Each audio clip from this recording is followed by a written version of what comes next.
Bismillahirrahmanirrahim. Assalamualaikum warahmatullahi wabarakatuh. Pada video kali ini kita akan membahas tentang soal kuis pada praktikum ke-6 farmasetika lanjutan. Mungkin kelewat ya karena praktikum pertemuan ke-7 sudah terlebih dahulu di share. Tapi tidak apa-apa, yang penting ini sebagai kewajiban Ibu untuk men-share seluruh materi kuis yang akan digunakan pada saat UTS nanti ya. Oke, kita lanjut ke pada praktikum ke-6 ini ada 30 soal ya. Jadi tiap soal itu bernilai 5 poin ya. Total poinnya itu jika betul semua adalah 90 poin. Dengan temanya itu adalah resep dengan DTD, pemahaman nomor kapsul ya. Jadi secara umum saja. Oke, disesuaikan sama resep dari masing-masing kelas yang sudah diberikan. Oke, kita lihat pertanyaan pertama. Pada resep ditulis salbutamol 4 mg tablet numero 1 akan diracik menjadi pulveres sebanyak 30 bungkus ya. Jadi akan diracik menjadi pulveres sebanyak 30 bungkus.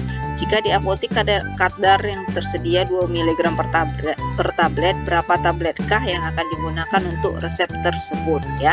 Jadi caranya adalah 4 per 2 dikali 30. Kenapa dikali 30? Karena di sini instruksinya adalah diracik menjadi pulveres sebanyak 30 ya.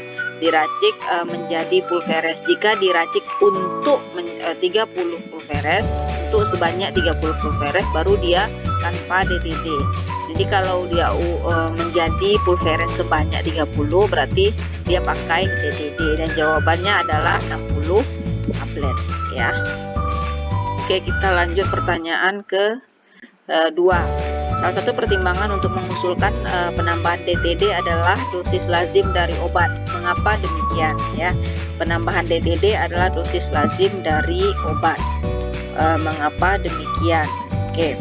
Yang pertama kita lihat karena akan mempengaruhi perhitungan dosis maksimal. Pengaruh enggak? Ada kaitan enggak dosis lazim sama dosis pada perhitungan dosis maksimal? Tidak ada ya. Akan mempengaruhi jumlah penimbangan bahan-bahan. Nah, ini penimbangan bahan-bahan DTD ya berpengaruh.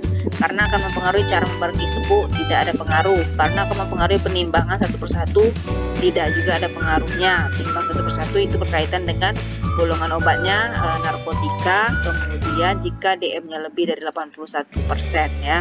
Kemudian akan mempengaruhi penulisan signa. Apalagi ya, DTD itu tidak akan mempengaruhi signa karena signa dia punya ranahnya sendiri, yaitu adalah memang DTD itu adalah instruksi kerja, kalau signa memang aturan pakainya. Sehingga jawaban yang betul adalah akan mempengaruhi jumlah penimbangan pada bahan-bahan. Oke, lanjut. Pertimbangan kadar yang akan digunakan pasien adalah dosis maksimumnya. Apakah makna DM tersebut ya? Dosis maksimum atau DM. Apakah makna dari DM? Kita lihat yang pertama, dosis dalam keadaan biasa yang tidak dapat menyembuhkan dan tidak menyebabkan toksik. Tidak dapat menyembuhkan ya tidak dosis yang diinginkan ya, berarti salah. Dosis dalam keadaan biasa pada jumlah maksimal yang dapat menyembuhkan tetapi tidak menimbulkan toksik. Jumlah maksimal tidak menimbulkan toksik. Nah ya, jadi ini adalah jawabannya. Mungkin ada yang menjawab juga dalam keadaan biasa yang dapat menyembuhkan, dan tidak menyebabkan dosis dalam keadaan biasa ya. Kalau yang jawabannya ini adalah dia kata maksimalnya yang kurang ya, karena DM-nya itu adalah maksimalnya ya. Jadi jawaban yang betul adalah dosis dalam keadaan biasa dalam jumlah maksimal dia dapat menyembuhkan tetapi tidak sampai menyebabkan toksik. Oke, lanjut pertanyaan keempat. Nah, ini perhitungan DM umur 17 tahun. Yang ditanya adalah persen DM. 17 tahun pakai rumus yang apa di-link.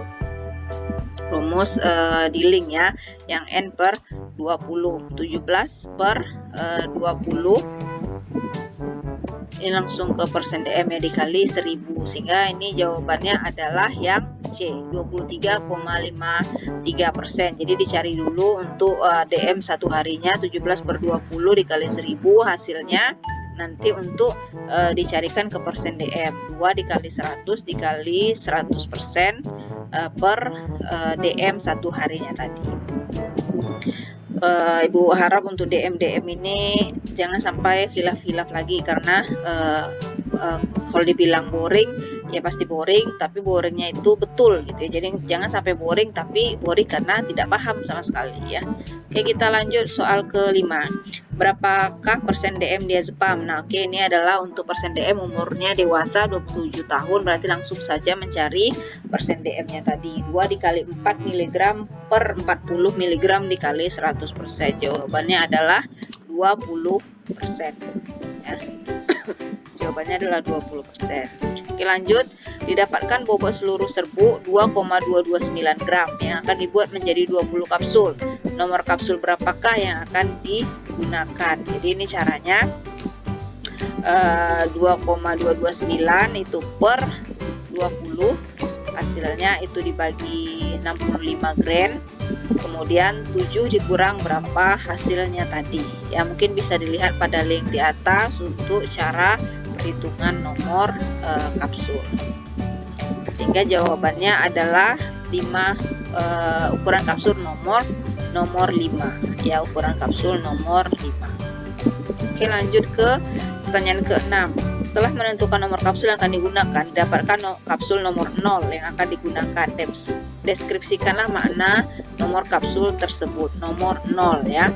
Yang diketahui itu kapsul ada yang paling besar itu 0-nya 3, 02, 002, 0, 1, 2 dan 3 ya. Jadi ada 6 apa yang bisa digunakan manusia ya.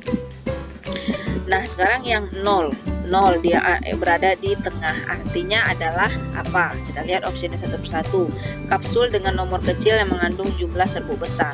Nomornya kecil, jumlah serbuknya besar. Nah, sebelumnya kita kembali lagi ke urutan yang tadi.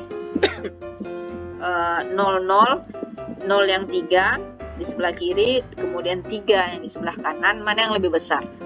Yang 3 kah? Apakah yang 000?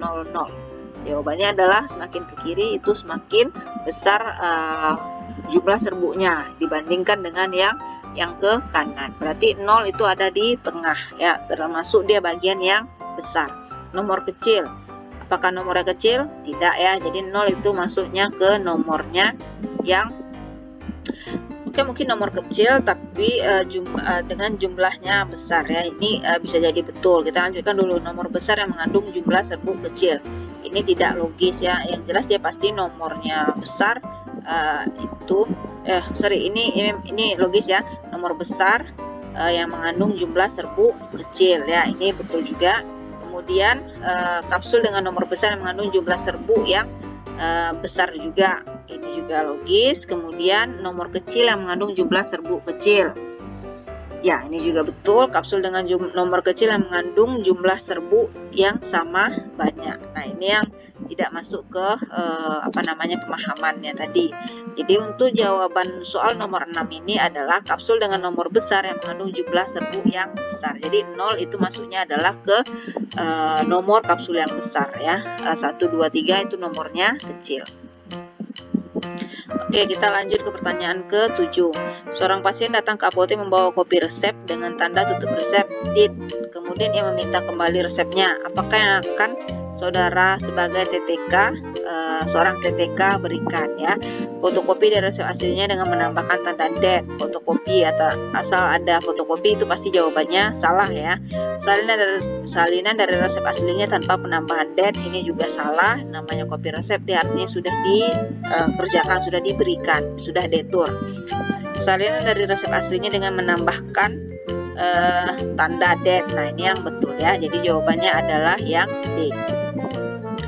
Oke, kalau tanda ITER itu bukan di akhir tutup resep tapi pada awal kop resep ya, pada awal resepnya gitu ya. Oke, lanjut pertanyaan ke-7. Apakah makna dari tanda ITER 2 kali ya? Makna ITER 2 kali berarti resep tersebut bisa ditebus 2 kali.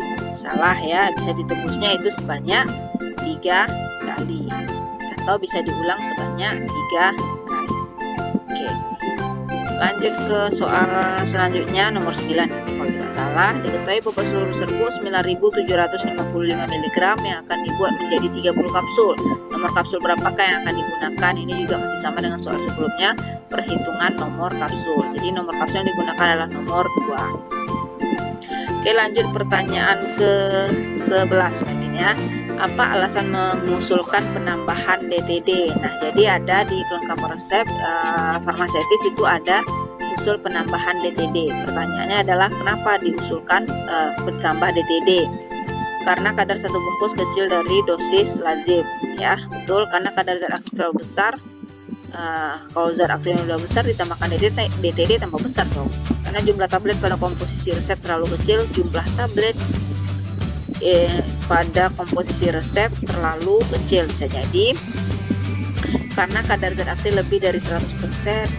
Ini tidak ada kaitannya, karena kadar satu bungkus besar dari dosis lazim. Udah besar dari dosis lazim, kenapa ditambahkan lagi DTD? Jadi yang betul itu adalah karena jumlah tablet pada komposisi resep itu terlalu kecil, ya. Kalau ini adalah karena kadar opsi yang di atas tadi itu ini dosis lazim ya, bukan ke dosis maksimum. Kalau ini jawabannya bisa betul itu jika kadar satu bungkus kecil dari dosis lazim. Kebalikannya di sini bungkuan besar dari dosis lazim. Oke, lanjut pertanyaan ke-12. Akan dibuat sebanyak 50 gram salep dengan basis vaselin album yang mengandung Cloderma oin 2 tube, masing-masingnya itu 15 gram per tube, dan asid salisil 7%.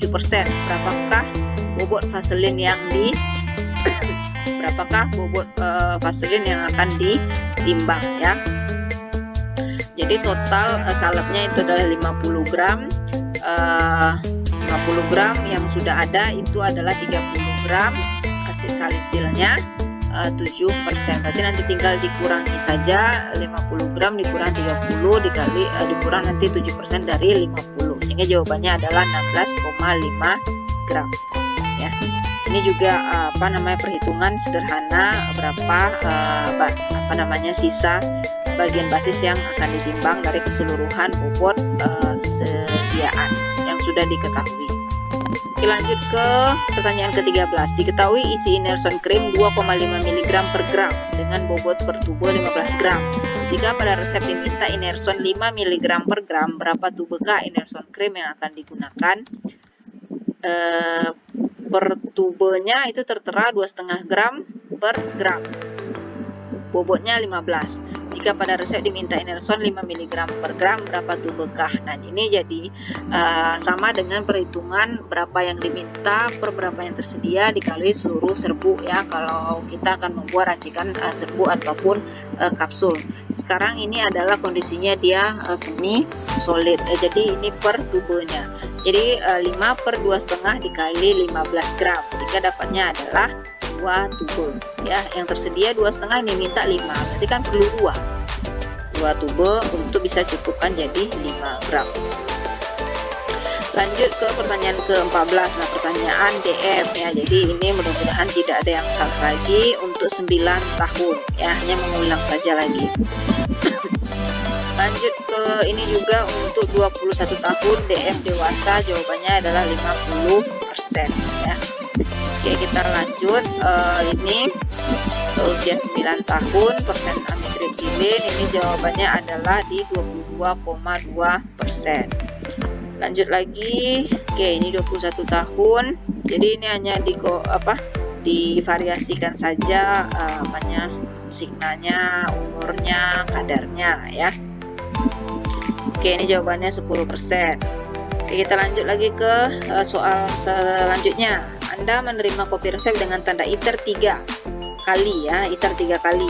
Bagaimanakah tanda tutup kopi resep untuk pengambilan ketiga? ITER 3 kali maknanya adalah bisa diambil 4 kali. Sekarang tanda tutup ketiganya adalah di det 2. Oke, lanjut. Anda menerima kopi resep dengan tanda ITER 3 kali dengan tanda tutup kopi resep det 1 kali. Berapa kali lagi pasien dapat menebus resepnya?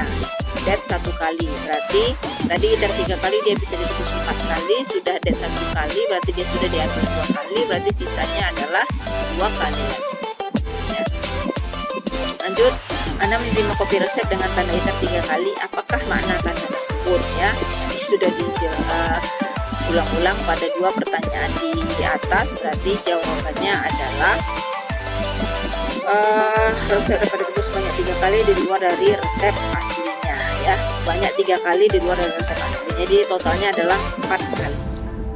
Oke, lanjut pertanyaan ke 21. Untuk resep bagaimanakah yang biasanya diberikan tanda ITER ya? Tanda ITER. Jadi ini juga tidak banyak mungkin yang berada di lapangan. Ini khususannya untuk biasanya itu obat TB ya, atau yang akan pengulangan itu bisa 3 atau 4 bulan lamanya penggunaannya. Jadi jawabannya adalah yang mengandung obat yang harus secara rutin diulang sebanyak permintaan dari si dokternya. Kalau obat yang harus digunakan rutin secara terus-menerus itu ini karena penyakit degeneratif umumnya ya. Jadi ini tanpa resep, maksudnya bukan tanpa resep.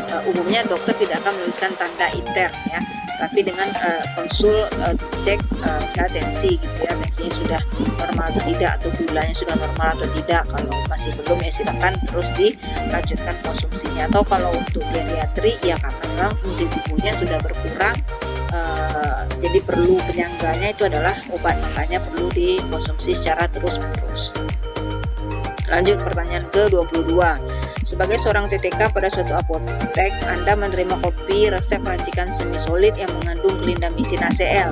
Bagaimanakah tindakan terhadap kopi resep tersebut? Nah, ini adalah clindamycin HCl yang merupakan golongan antibiotik. Apakah bisa dikerjakan dia? Di sini adalah kopi resep ya, kopi resep berarti kopi resep tanpa tanda ITER, berarti kopi resep biasa. Apakah bisa dikerjakan? Jadi jawabannya adalah segera menemui apoteker untuk meminta konfirmasinya tentang resep tersebut ya. Jadi ini golongan antibiotik resep racikan, kita bisa lihat yang bisa disediakan oleh si apoteker apakah clindamycin ini masuk ke dalam UA atau tidak ya. Nanti bisa dicek lagi ke tabel UA, sehingga jawabannya adalah ini, konfirmasi kepada apoteker terlebih dahulu. Anda menerima kopi resep dengan tanda ITER 2 kali dan tanda tutup resep DET 2 kali. Sudah berapa kalikah pasien menembus resepnya? ITER 2 kali artinya dia bisa diambil 3 kali. 3 kali dengan tanda tutup resep terakhir itu adalah DET 2 kali. Berarti dia sudah mengambil sebanyak 3 kali ya. Sebanyak 3 kali artinya sudah selesai proses pengulangan dari ITER pada resepnya. Oke, lanjut. Anda menerima kopi resep dengan tanda ITER 2 kali dengan tanda tutup resep DET 2. Berapa kali lagi pasien masih menembus obatnya? Nah, ini ada jawabannya, sudah selesai. Jadi tidak bisa ditebus lagi ya. Lanjut soal berikutnya, apa pertimbangan pemilihan wadah sediaan semi solid dalam bentuk pot atau tube? Apakah bobotnya bobot di tube juga ada yang bobotnya untuk bisa bawa besar, kadar zat aktif, kadar itu tidak mempengaruhi spesifik, yang mempengaruhi itu adalah total bobotnya. Kemudian golongan zat aktif, nah ini dia yang spesifiknya adalah di golongan zat aktifnya, apakah dia antibiotika atau tidak ya, karena akan mempengaruhi mudah atau tidaknya terkontaminasi masuknya mikroba ya. Kalau dia mulutnya kecil otomatis itu akan lebih sulit ya terkontaminasi maksudnya ya, masuk si mikrobanya masuk ke dalam wadah. Oke, soal selanjutnya, pada resep dimintakan Cloderma oin 20 gram, bobot tube yang tersedia di apotek 5 gram per tube. Berapa tube yang akan digunakan? Nah, ini kebalikan yang tadi. Sekarang ini yang diminta 20 gram, yang tersedia itu 5 gram. Berarti perlunya adalah sebanyak 4 tube ya, 20 bagi 5. Oke, lanjut. Pirotop Cream mengandung mupirocin kalsium 2% dengan bobot 10 gram per tube. Apakah maknanya 2% mupirocin bobotnya 10 gram per tube? Maknanya adalah kita lihat dari opsinya, tiap bobot satu tube mengandung 200 gram mupirocin. 200 gram itu sangat banyak sekali. Tiap 10 gram mengandung 2 gram mupirocin HCl. Ya, ini bisa jadi ya, dan ini memang jawaban yang tiap 10 gram. Tiap 10 gram mengandung 20 gram ya. Jadi 2% itu adalah 2/10, jawabannya itu adalah 200 mg ya. Jadi jawabannya yang ini, tiap 1 gram sediaan mengandung 0,020 gram. Nah, tiap 10 gram baru dia 200 mg gitu ya. Oke. Lanjut ke soal berikutnya. Suatu resep mengandung metilprednisolon 8 mg per tablet akan diracik menjadi 12 bungkus. Di apotek saudara yang tersedia metilprednisolon dengan kadar 4 mg. Berapa tabletkah yang akan digunakan untuk meracik resep tersebut ya? Yang diminta 8, yang tersedia itu 4. Berarti jumlah tabletnya akan lebih banyak daripada yang pada resepnya. Jadi 24 tablet, 8/4 kali 12 ya. Oke, kita lanjutkan. Apakah makna instruksi kerja peracikan pulveres jika tidak menambahkan tanda DTD? Nah, ini dia ya. Jika tanpa DTD itu apa artinya ya? Kita lihat optionnya. Kadar obat pada resep untuk 1 bungkus sediaan yang diminta. Tanpa DTD, 1 kadar obat pada resep untuk 1 bungkus, salah ya. Kemudian kadar obat pada resep dibagi sama banyak untuk seluruh bungkus sediaan yang diminta tanpa DTD ya. Jadi jawabannya adalah yang B, kadar obat pada resep dibagi sama banyak untuk seluruh bungkus sediaan yang diminta. Jadi tanpa DTD. Misalnya tadi adalah 0,5 akan dilacik jadi 10, berarti di masing-masing bungkus itu 50 mg ya. 0,5 gram dibagi 10 ya. Tapi untuk di perhitungan bahan-bahan itu tetap dia 0,5. Jangan ada proses dibagi 10 lagi. Lanjut, nah ini soal terakhir. Sebagai seorang TTK pada suatu apotek, saudara menerima resep yang mengandung narkotika. Si pasien hanya mampu mengambil sebagian dari jumlah obat yang diresepkan. Bagaimana tindakan saudara? Narkotika jumlahnya setengah. Artinya di sini apakah boleh narkotika itu dibuat terus diambil hanya setengah, terus kemudian diberikan kopi resepnya? Jawabannya adalah yang yang D ya, melayani resep tersebut dan memberikan kopi resep serta menginformasikan kepada pasien untuk menebusnya pada apotek saudara kembali. Jadi artinya pertanyaannya, boleh tidak narkotika di kopi? Boleh ya, tetapi informasikan kepada pasien bahwa mengambilnya harus pada apotek yang sama di mana resep aslinya berada. Oke, sekian untuk materi pembahasan kuis pada pertemuan ke-6 ini dengan topik spesifiknya itu adalah pemahaman di perhitungan kapsul, kemudian pemahaman kadar semi solid ya. Kalau DM itu ada di setiap pertemuan ya. Kemudian ITER ya, tanda interest. Oke, silakan diulang-ulang kembali jika terlalu cepat, dan bisa dilihat pada link video sebelumnya yang telah di-share tentang masing-masing spesifikasi tema resepnya. Oke, terima kasih. Gue cukupkan. Wassalamualaikum warahmatullahi wabarakatuh.